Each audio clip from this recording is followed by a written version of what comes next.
Good morning, everybody. Welcome to today's NBA Sharp Betting Breakdown here on the Advantage Sports Betting Podcast. I am your host, Michael Fiddle. Today is Monday, December 16th, and we have a 6-game NBA slate to break down, and then a little bonus game because tomorrow is a 1-game NBA Cup Finals day in Las Vegas. OKC versus Milwaukee on the neutral court, so we will break that game down as well. Well, I have some massive bets on the OKC Milwaukee game. I have a handful of bets on today's 6-game card. I literally just placed a bet as we were going through the intro, and Get Down On It was playing for the first 4.5 minutes as we started the stream, and that was Pistons +5 at Bet Rivers right now. So I will share the screen on the board on the show.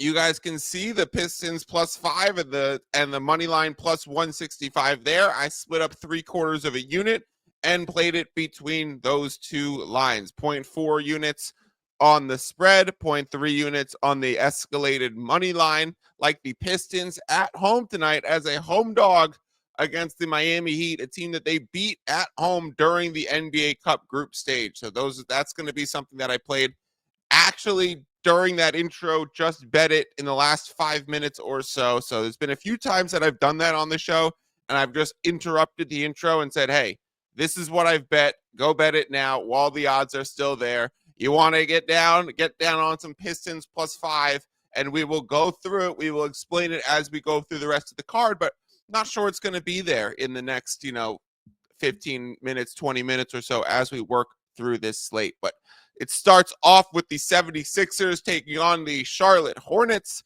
76ers -3, over under of 217. Key injuries for this game has to be where we start. We're talking about the Hornets. We're talking about the 76ers. It includes Joel Embiid. It includes Jared McCain, who obviously now dealing with the knee injury. Quickly regarding Jared McCain and the Rookie of the Year stuff, I don't think he's going to win Rookie of the Year because of this injury. Like, I will put that out there. I think this injury prevents him from winning the award. But in terms of the rules, in terms of that you have to play for 65 games, that does not apply to Rookie of the Year. So Jared McCain is still going to remain in the Rookie of the Year race. I definitely should no longer be the favorite because he's going to miss a huge chunk of games, and it would be extremely unprecedented going back to the Embiid versus Malcolm Brogdon year when Embiid played like 35 games. We were like, does he still deserve the award? Little foreshadowing for what that would mean for the rest of their career. And Malcolm Brogdon ends up getting on the Embiid trajectory himself with availability. But for this game, it started at 76ers -1.5. It climbed out to 76ers -3.5. And now we're sitting there at -3. I was very interested in grabbing some 76ers because they are going to be with Tyrese Maxey. They are going to be with Paul George. You're not going to have Joel Embiid. You're not going to have Jared McCain. On the other side of that, we've talked about this so often with the Charlotte Hornets. You're missing LaMelo, or he's questionable, but probably out considering the way the line has moved. Trey Mann is still out. Grant Williams is a starter who recently got injured for the season, so he's not even on the injury, but he's definitely done and not out there. So you have a bunch of shifting pieces. You have Bridges and you have Brandon Miller trying to take on outsized roles. The Hornets have been depleted. They do not have great depth. You are seeing that in the way that the odds are moving, as the 76ers without Embiid are a climbing road favorite against them. -3 here at FanDuel, 3 -115 at DraftKings, 3.5 BetMGM, Circa, as well as some other Vegas shops. -3 is available quite a few places if you're still interested in some Philadelphia 76ers stuff. I have no plays on that game, and the total 217 has climbed up from as low of a start as 212. Now, I think a majority of that is a lot of the injury news, and that if LaMelo is going to play, you're going to see this total start to pop up. If he's going from out to questionable, the total's got to raise. 213.5 was the open at BetMGM. It's sitting there at 216.5, now -115 towards the over. So clear over money, clear 76ers money, kind of conflicting given that it probably relates to the LaMelo stuff so much. I have no bets on this game myself, and I would advise staying away from it and probably saving your time and not watching 76ers no Embiid versus Charlotte Hornets no LaMelo Ball. Does not sound that interesting. There are better things to do, which include the Miami Heat and the Detroit Pistons, which will be tipping off at the same time. I love how FanDuel has 7:10 listed. I used to work game ops for the Brooklyn Nets, and we used to know that 7 o'clock tip-offs were actually 7:13s. And 8 o'clock tip-offs were like 8:16s. So 7:30 tip-offs were 7:43. So it's like we knew that this was baked into the production schedule and the run of show. So FanDuel has now baked it into like, hey, we will accept bets for another 10 minutes and make sure that this is on the screen. The next addition to that should be everyone's fantasy rosters should be eligible to be switched until the game actually starts. So right now, like on Yahoo or ESPN, it's technically listed as a 7 o'clock game time because that's what your ticket says if you were going to go to the arena. However, it's not starting at 7. There's no way it's starting at 7. And so even in a fantasy sense, even in a daily fantasy sense, you should not have your slate locked until the game actually tips off, and maybe mimic more of the 10 minutes late because we know it'll still be available and you'll be able to be flexible still 10 minutes after projected tip-off. The Miami Heat, like I said, at the Detroit Pistons. This is a repeat matchup from the first game of the NBA Cup group stage where the Miami Heat went to Detroit.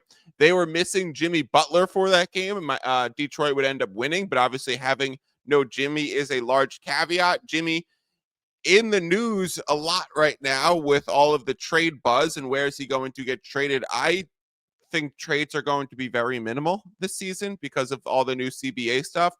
I don't think Houston is going to make a big move for Jimmy Butler. I don't really see Golden State being the one to pull the trigger here. I don't really know where else we're going to envision him. I think we're going to use Brooklyn as trade bait. I think we're going to use Giannis rumblings from, is he going to join Giannis in somewhere?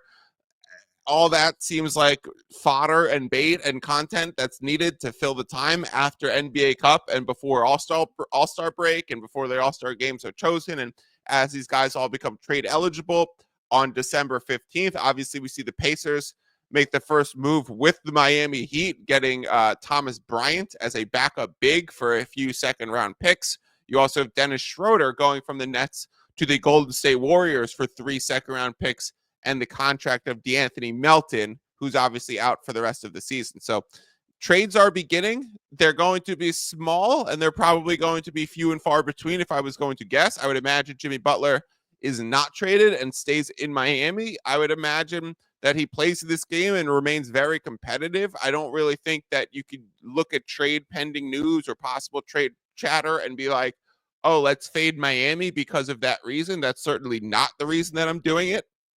I just think that this Pistons team, with Cade Cunningham at the helm, actually with Tobias Harris out for this game, so you get a little bit of a boost in the pricing where you could find a +5 at BetRivers, which is still available as I'm going through it right now.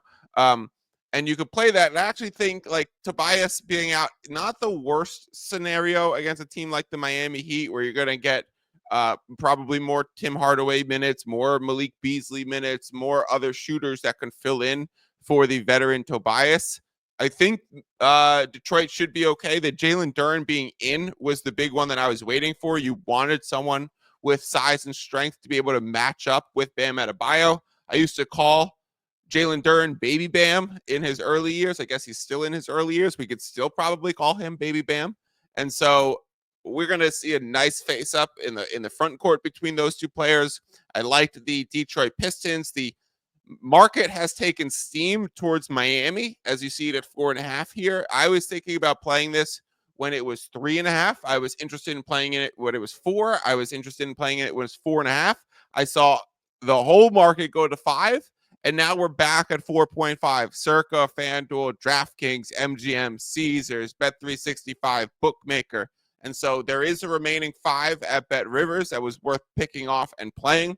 I'm even comfortable playing the +4.5 and the best money line that you could possibly find in that regard, which I will tell you in 1 second, would be Besides the plus 165 at Bet Rivers, the plus 164 right here at FanDuel. So 1 cent difference, still very playable in my mind for a money line.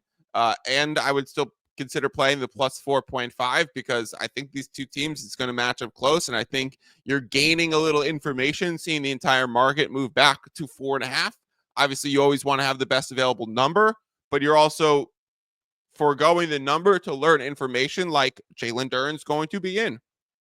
That's a big piece that's going to move the line half a point back towards the Detroit Pistons on a line that was climbing out towards the Miami Heat. So this was a spot that I identified, found the resistance point in the market, played the furthest number I can, which was a plus 5, which is a key number, took the Detroit Pistons, split up some exposure between money line and spread, and didn't play it that strong because, again, I'm not really fading the market, but waiting for the market on the other side at the best possible price. So I think it's going to start moving back the other direction. So at plus 5, I had a good market read at that number, but you are going away from where it started to steam out. You're taking the second move in an NBA game. Some of these things end up being one directional, like more so than an NFL setting where these lines bounce all over the place.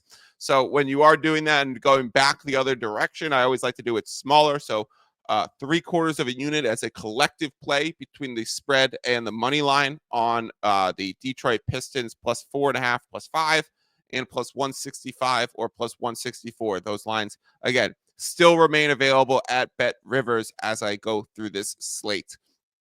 Let's talk about the Chicago Bulls at the Toronto Raptors. We have the Bulls -1 as the current line, a total of 239.5. I played the Bulls as a plus 1.5 point underdog for a full unit. I like this play a lot, and the movement around the ones is never really going to scare me off of a play. So I still think this is playable at FanDuel's -1. That is the best number available on the board.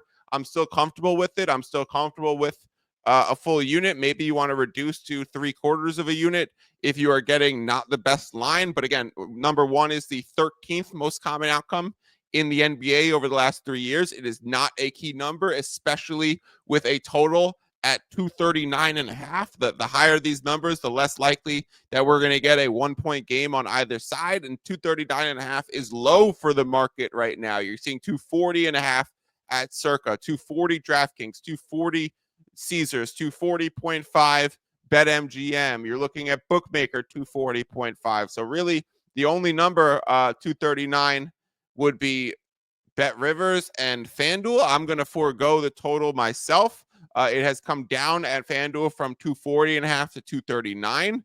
Other spots, it has gone up from 238 to 240. So it seems like we're in a pretty sharp consensus zone.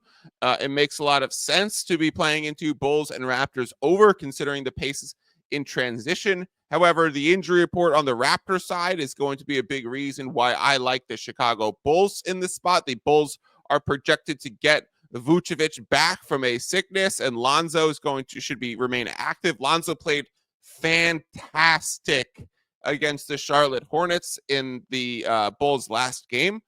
That was against an injured LaMelo with LeVar in the audience in attendance. I don't know it wasn't courtside, but it's probably 4th or 5th row based on the angle from which I was viewing. Lonzo played fantastic. So I love to see him back, even in his limited minutes on the court, playing really well, especially against his brother's team, where his brother's an emerging superstar. Older brother said, I still can one-up you. Like I personally have an older brother myself who probably thinks he can beat me up, even though I'm 4 or 5 inches taller and like got 30, 40 pounds on him. So a little bit of that older brother syndrome. And Lonzo Ball put that on display last game. Like him here, like the Bulls here. Don't want any action in the total, but -1 I think is very playable. If you're looking at -1 versus -118, just play the -1 at -110. That difference is worth 6 cents. So the money line is charging you 2 extra cents here. The money line was -115. I would say play the money line and forego the point. You always want to take the best available line. I personally, when insurance lines up to be exactly worth it, I still pay for the insurance because I'm not scared of paying into some VIG. So if it was, minus 116 and it was like a fair split, I would say choose whatever you want, but I'm personally comfortable playing the minus 116. When you see minus 115, you have a no-brainer. Take the value and play the money line. When you have a 118 versus 110, you have a no-brainer, play the spread and forego the money line for the correct value here. And that is true across the board. Let me just make sure that there's no lingering other money lines that are better for the Chicago Bulls. You have minus 114 at Bet Rivers. So that would be the best possible place to play it. And the spread there is minus 109. So you would pay the 5 cents and pay a minus 114 money line for the Chicago Bulls if you have Bet Rivers. I think I also have some props. I will go through some props at the end. It's just hard for me to remember as I go through what all of the props were. I don't think I had any props in these games yet. The Cleveland Cavaliers take on the Brooklyn Nets with a spread of minus 10 and a total of 218.5. Now, Dennis Schroeder obviously will no longer be with the Brooklyn Nets. He did not play for Golden State yesterday, even though the trade was agreed to in principle on, Saturday the 14th. They weren't trade eligible until the 15th, so the paperwork gets sent on the 15th, and the league starts processing it on a Sunday, where you could start doing the physicals and that stuff on the Sunday. So he wasn't active. I think he would have been active, like in case of emergency, if Golden State traded for him in a pinch because of roster health and whatever. But they had enough guys, and it was a Sunday, so I don't think they rushed it. But Schroeder should be active for the next Golden State Warriors game, and he definitely will be inactive and nowhere to be found in a Brooklyn Nets home arena in this game. Funny that one game after backing Jordy Fernandez, one game after talking shit to Taylor Jenkins, Ja Morant, and standing up against the Grizzlies, Dennis Schroeder gets traded. Now, Dennis Schroeder doing that was an amazing fit for the culture in the locker room in Brooklyn. That was not the reason. Him getting in an altercation one game before was not the reason. I think they did right by Dennis and sent him to a good situation, as Dennis Schroeder has overperformed this season and has been someone that has been a very surprising, very strong point guard for the Brooklyn Nets, where the Warriors are bringing him in thinking, okay, can he be a secondary scorer? Can he run a bench unit when Curry's off the floor, which is something that we've struggled with so much? Melton, Hurt, Podziemski kind of underperforming this year.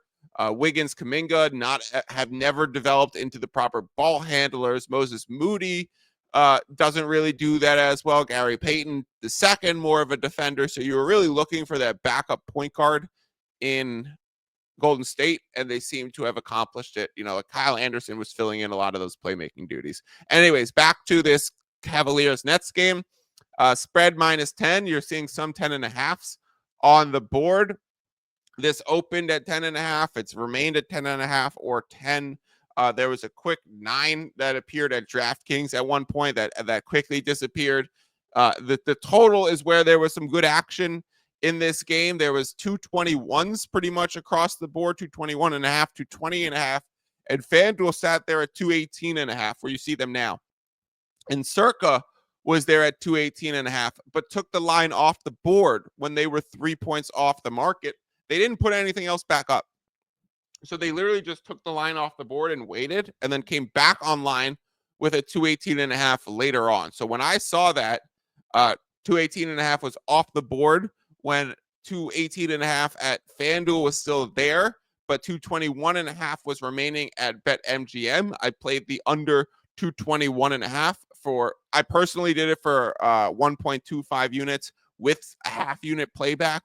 But right as I did that, the 218.5 at FanDuel moved to 219.5 because they just didn't want to be 3 points off market and just be scalped or be middled or arbitraged by anyone like me who's just going to take the value and play the one directional over just because it sits there. But I was going to play more of it on the under 221s at good numbers. But I knew this was going to come down. Even when I saw FanDuel tick back up, I said, okay, if you're following this in the WHOP, just still play that one direction and play the under.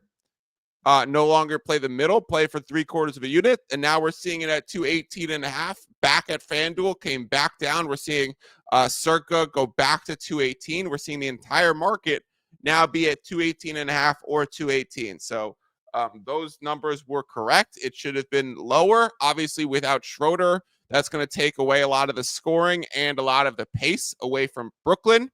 And then you're still missing Cam Thomas.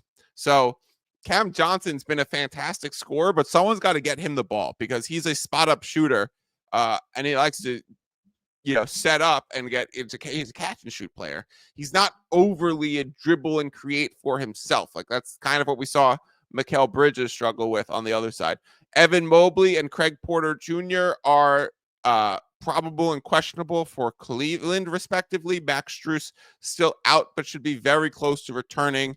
Zaire Williams and Bojan Bogdanovic still also out for this game. So relatively stable injury report from what we've seen, except that you're removing Dennis Schroeder from the Nets, which is a big deal to the way that this pace and scoring should go. So like the under, I actually still don't mind playing a small under at 218.5. Maybe you just play it half a unit. Maybe you wait until tip off to see if there's any more over money that comes in, because it's been only under money so far. So maybe you get a better line than taking the worst of it right now. It's like the lowest number that you could have taken an under for so far, right? So maybe you want to skip that or just wait till tip before you play into that, because maybe it goes back to 219.5 as some over money comes in, but this clearly an under spot in this game. Denver Nuggets and the Sacramento Kings take the court in Sacktown. This line has pump faked like DeMar DeRozan. Why do Kings lines pump fake more than any other team in the NBA? Because they have DeMar DeRozan. It makes perfect sense. They get me to I be drawing fouls against the Kings. They get to the free throw line against me and my handicap. They be pump faking so well. And it happened in this game as well. The through the ones was where this was moving back and forth last night. Denver was -1, pretty much consensus when I went to bed last night. They are now +1, +1.5 consensus across the board. Sacramento Kings opened as a -1. They went to a +1. Denver was getting bet. Now we're seeing Sacramento get bet. We've seen this quite often in Sacramento games, going back to last week when they played the Pelicans, going back to when they played the Houston Rockets, and that pump fake got me good about a week and a half ago. So definitely some just things to be aware of when you're betting into Kings games and Kings spreads. It seems like the money, the smart money that wants to back the Kings doesn't come till later, because people want to fade the Kings with how they've played this season. So just beware of that maybe if you're looking to back the Kings and you're waiting for openers and you're seeing opening lines, and boom, you just see it move to -2, which I hate, because I'm sitting on a Denver Nuggets -1.5 at plus money. That was the best possible number, even though the consensus was -1 last night. I played a -1.5 at plus money. It wasn't an alt spread. It was the standard line that BetMGM was offering, but it was the best available odds. So that's what I played. Now seeing this at Kings -2, I'm glad my ticket is only half a unit there. In terms of the total, this was hanging out at 238.5, 239.5 last night. I played the under 238.5.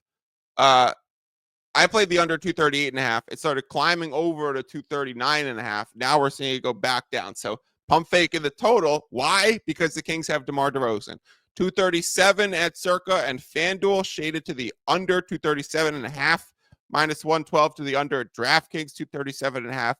BetMGM, Bet365, bookmaker working across the screen.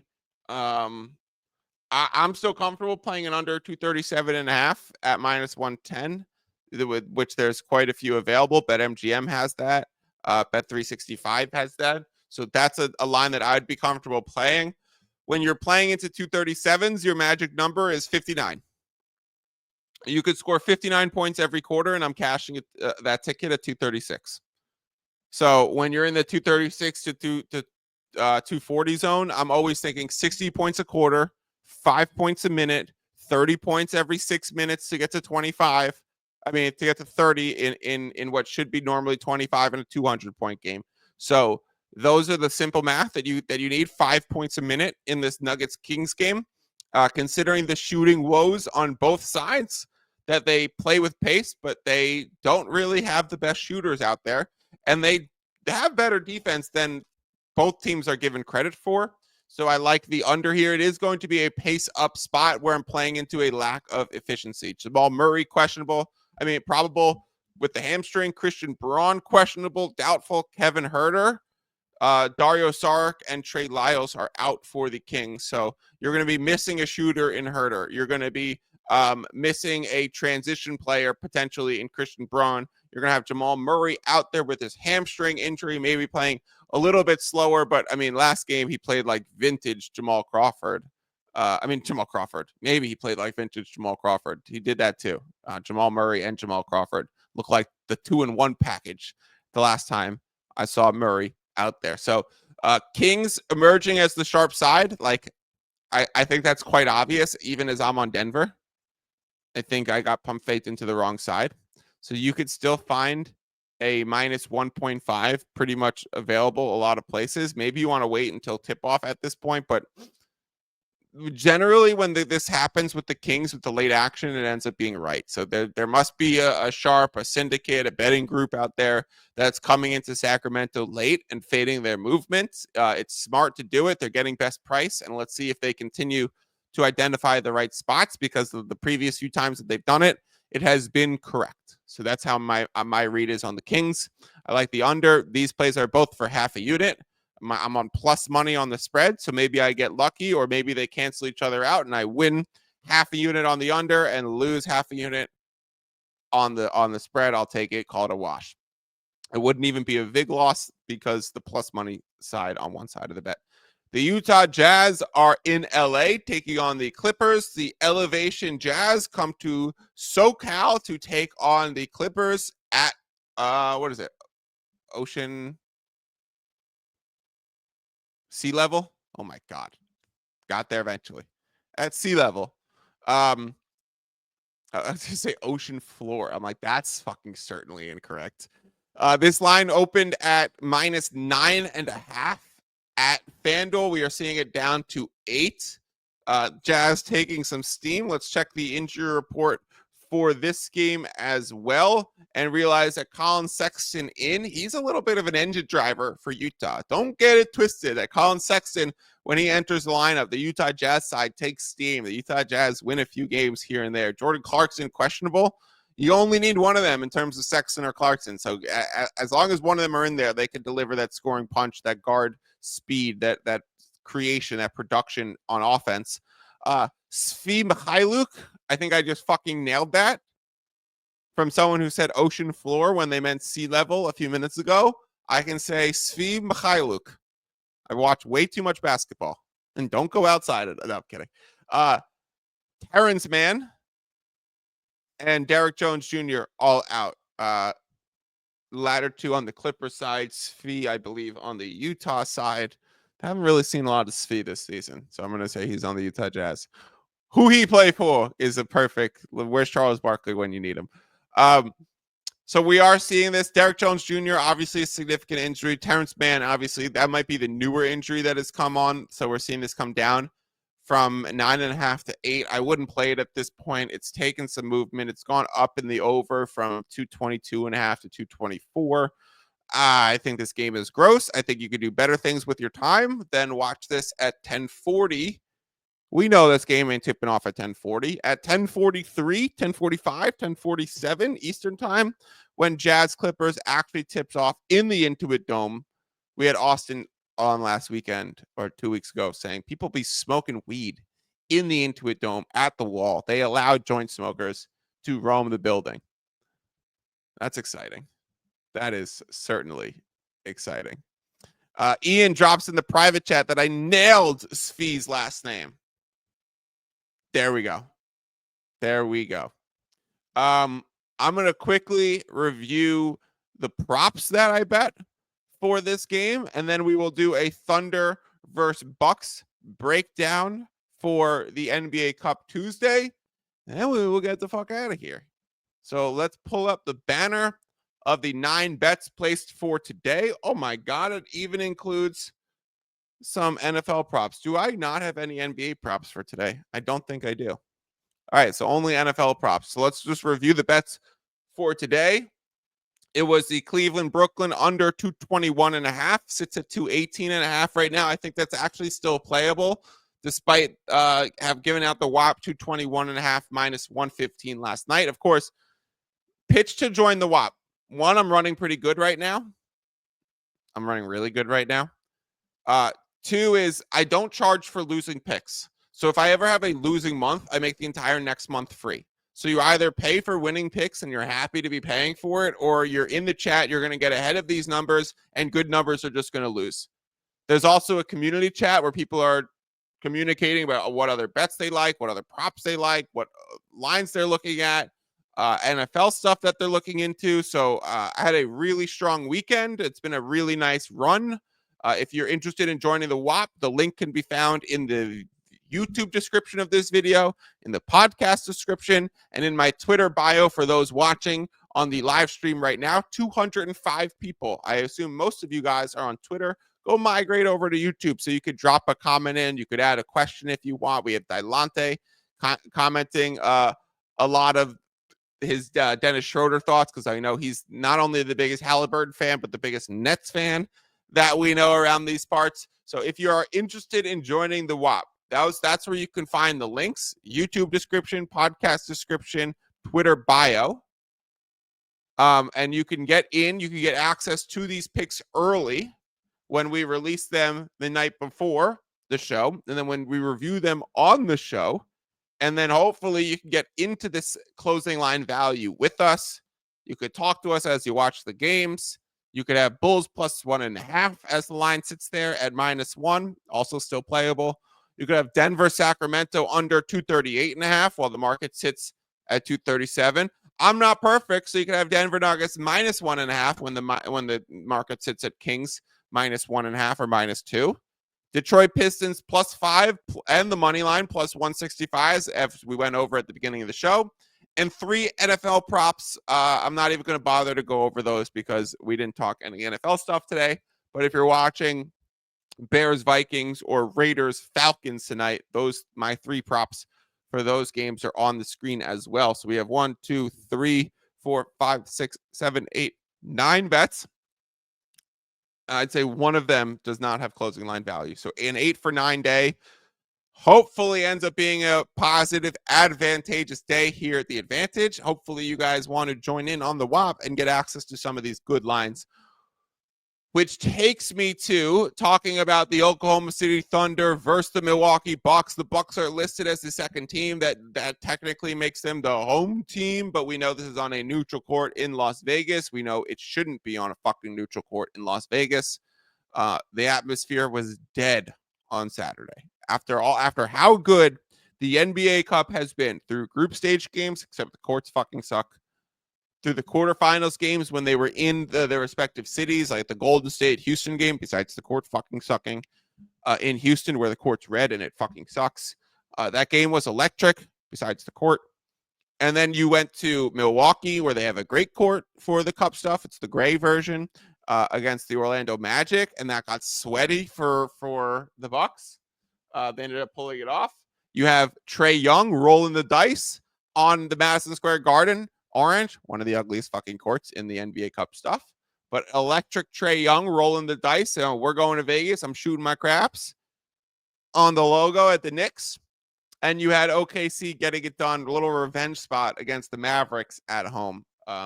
So as Shea outdueled Luka at the end. So loved the NBA Cup, loved betting the NBA Cup. I think it's definitely been profitable in the portfolio. Had some good group stage futures, have been hammering away at these quarterfinals and semifinals games. I think we've come ahead, very well ahead in some of them. These lines for Thunder opened up at -3.5. Obviously, I played that for a full 3 units. Was mentioning in the WHOP community chat, like, guys, have DraftKings up, have FanDuel up. They're going to be coming online first. They're the first person to open odds when these things come out. We're watching the end of the Thunder versus Rockets game. We're seeing them start to pull away. We know who it's going to be. Before the Rockets Thunder game even ended, Thunder -3.5 was up. Grabbed it for a full 3 units. The over-under was 219.5. Play the under for a full unit. Then FanDuel would come online and they would put up 4.5 on the spread with a total of 214.5. So what did I do? I ran back to DraftKings. I had to go back to the anchor number. It was down to, it flashed at 218.5. I'm clicking it. It flashes to 217.5. I'm trying to get it in. I get it in at 217.5 again for another 2 units to the under at DraftKings, and played back with the over 214.5 for 2 units at FanDuel. So I have OKC minus 3.5 for 3 units, what I consider a max position when I'm opening it in one direction. I have a 3 units on the total towards the under, split up between 219.5 and 217.5 on a number that now sits here at 214.5, 215s across the board, with some playback towards the over. So I'm eventually going to play back some Milwaukee Bucks +5. I'm hoping to get a +5.5. I'm probably going to do this in intervals. I've talked about interval betting. It's not a it's not an industry term that I've heard elsewhere. I don't know if I'm like trying to claim. I'm not trying to start a term myself. This is just how I think it's a good strategy to point out. And it's just how I do it. So I'm calling it interval betting. Correct me if there's another way to talk about this. But when you have such a strong position to take on OKC minus 3.5, and you're knowing, okay, I'm clearly going to gain closing line value here. I think 3.5 is a floor price on OKC. I think there's asymmetric risk and one directional movement that presents here. I think the length that OKC has is the one thing that gives Milwaukee fits. I think that's why we saw Orlando give them so much trouble even without Paolo and Franz, is because Orlando's so big. So I think Oklahoma, with such defense, such length, such versatility, they always try and win the possession battle. I think the great rebounding, they start crashing the rebounding from all over the Oklahoma City Thunder. And so I loved them in this spot. So I knew there was going to be one directional risk. So I took the Oklahoma City Thunder minus 3.5 in a slam spot, took the under, because if you were watching those Saturday games, Milwaukee versus Atlanta or Houston versus OKC, being in an arena where you've never really played and having a little bit of depth perception, it's a smaller arena. That changes things. The lighting was different. So different locker room, different arena, no fans cheering in either direction. So it was a nice spot to play into unders. We'll see if it remains the same in the finals game, but there's a lower sense of urgency when there's like no fans. The flip side of that is like literally no fans in the arena can make it feel like just pickup basketball, where it becomes bubble basketball, where the teams are just flying up and down the court. And so, yeah, so that's pretty much where I stand with those games. I am going to play back some Bucks +5, like I was saying, in the interval stuff. If you have a middle between 3.5 and 5, it's positive value. So I'm going to take a chip at that, because if it moves back to 4.5, maybe I don't want to ride a full 3 units. If it moves to 5.5, maybe you want to add in more playback as I have bigger value and more numbers in that middle zone. So maybe I play it back for half a unit right now in a +5, right? Maybe my intention is to play back a full unit or 1.5 units and have 1.5 to 2 units riding when the game actually tips off.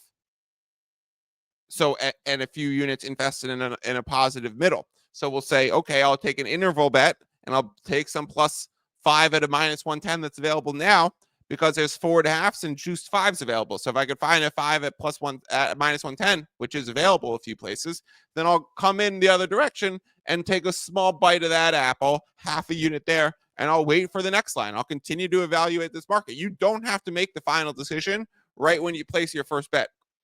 This is a process. You're evaluating a market. You still have time until that game tips off. We are not going to do a show tomorrow because there's only one game and we're breaking it down now. But that's kind of the process going into it, which even makes it more approachable when you have multiple days between the games and these things being priced. So OKC -3.5, going to be played back with some Bucks +5. I still like OKC -4.5. If you don't have a bet on this yet, go find a 4.5 and play it on the OKC side. I think OKC fucking blows them out. Doesn't mean I don't want to open in positive middle with anchored to my great high exposure at 3.5. I don't just want to ride my opinion and OKC blows them out and keep 3. Like, that's not what I do. We do valuable things according to the numbers. That's how I'm going to approach this. I believe OKC fucking smokes them. Smokes them. Speaking of smoking, Taylor says, those dang joint smokers, lol Fiddle. Fiddle would be one of those dang joint smokers. Do not show Chuck love. Fuck what Chuck says about the Rockets. Oh, we're talking about Charles Barkley. Guy doesn't deserve the position he's in. Such a terrible job he does. He could at least show average ball knowledge, but doesn't. Dalante, this has to be your worst take of all time. Charles Barkley barely knowing what teams these guys play for and having no idea what team Svi Mikhailuk plays for is what makes Inside the NBA so great. We don't need Charles Barkley to know every iota of game. We don't need to have him breaking down the actual ins and outs on Inside the NBA. No one's going to take what he's saying about a basketball sense and really eat it up. Like, no one's loving Tony Romo as much anymore, predicting every NFL player. It gets old quick. The comedy is fantastic. The banter is fantastic. The making fun of the women in San Antonio. The joking that who he play for. Calling things I guarantee and then getting it wrong. All the love to Chuck. Definitely don't fuck what Chuck says about the Rockets. He said the Rockets play physical basketball, don't really know how to play basketball. It's kind of I kind of understand it watching the Rockets. He is one of the best people on TV. He deserves every dollar that he gets. Charles Barkley is an icon to the NBA who's had a better second career in NBA media than his first career as a Hall of Famer drafted by the 76ers in 84 in the Michael Jordan draft alongside Earl Graves. JJ Jones says, I imagine you meant 15.5 rush attempts for DeAndre Swift instead of yards. Yes. I appreciate that. I definitely meant rush attempts, not rush yards. Rush attempts. That was properly put in the WHOP. I do remember writing that correctly. Lingo says, I was thinking first half under. I believe Lingo's an OKC fan.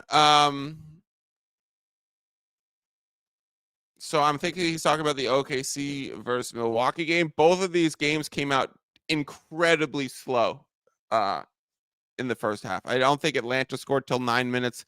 I don't think OKC scored until in the 9-minute mark. Houston was winning that game 5-0. The Knicks were winning that game 5 or 7-0, or the Bucks were winning. Anyways, they were very slow starts. So I don't mind a first half under. You're just going to be paying pricey amount for it. Let me check the numbers real quick. Total first half under 107.5 is the only number available for a first half under on Bucks Thunder right now at Bet365. ESPN Bet has it -115 in both directions. Bet365 doing it us a solid and putting -110s. Fuck you guys, ESPN Bet. All right. That's going to do it for today's show. No show on Tuesday. No show on Wednesday. We'll be back on Thursday breaking down a 13-game NBA slate. There will be picks that will be given out through the WHOP. So, again, if you want to sign up, I do not charge if the month is losing. I only charge if we have a winning month. We're on a very good run right now. So I would imagine people end up being happy to pay for winning picks or happy to not get charged for losing ones where you generally end up ahead of the market and knowing that you're actually in a good position, but the results don't always pan out. So kind of an insurance that's worth it. We talked about insurance being worth it when we talked about whether you buy -1 at -110 or pay for the money line at -115. In terms of the WHOP, never charging for losing picks, or at least I won't for the entire NBA season. Insurance that I believe to be worth it. So thank you everyone for tuning in on a Monday morning. We'll be back Thursday, 9 a.m. Eastern. We will be rolling through. I plan to do a Christmas show because Christmas basketball is the shit. It's fucking awesome. So we will be doing Christmas stuff. We will be doing holiday stuff. I'm not traveling. I will be here. I am moving apartments. You will see a different background behind me, but you will still see my beautiful face. Thank you to everyone for being here. Some words from Patrick Beverly as we say, peace out. Y'all subscribe to my podcast while you're asking all these questions. Y'all subscribe to my podcast while y'all asking all these questions. Don't forget to subscribe to the pod. And if you're a kid, listen to your parents. Listen to your parents. Listen to your parents. Subscribe to the pod. Subscribe. Subscribe to the pod. Subscribe to the pod. Subscribe to the pod, man. Good, those are good.